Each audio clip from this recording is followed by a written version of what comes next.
সংবিধানে বিচার বিভাগ নিয়ে প্রয়োজনীয় সংস্কারের বিষয়ে সংবিধান সংস্কার কমিশনের কাছে নিজের মতামত তুলে ধরেছেন প্রধান বিচারপতি ডক্টর সৈয়দ রেফাত আহমেদ। বুধবার বিকেলে সুপ্রিম কোর্টে তার সাথে সাক্ষাৎ করেন সংবিধান সংস্কার কমিশনের সদস্যরা। বৈঠক শেষে কমিশন প্রধান অধ্যাপক আলী রিয়াজ জানান, সংশ্লিষ্ট সকলের মতামতের ভিত্তিতে সংবিধানের সংস্কারের প্রস্তাব করেছেন তারা। প্রধান বিচারপতি এরই মধ্যে ন্যায় বিচার নিশ্চিতে তার নেয়া বিভিন্ন পদক্ষেপের কথা জানান সংস্কার কমিশনকে।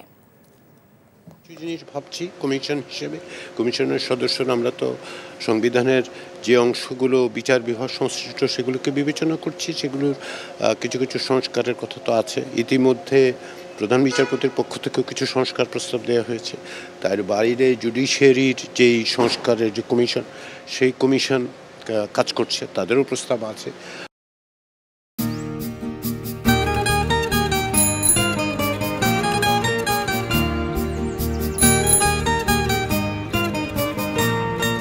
শুনেন, পুরুষ মানুষ তো এভাবে ভয় পেলে চলে না, বুকে সাহস রাখতে হয়।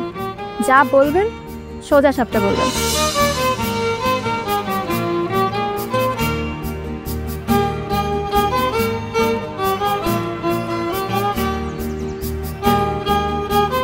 এই শীতে যে শীতের কাপড় ছাড়া আসছো, এটা কি ঠিক আছে?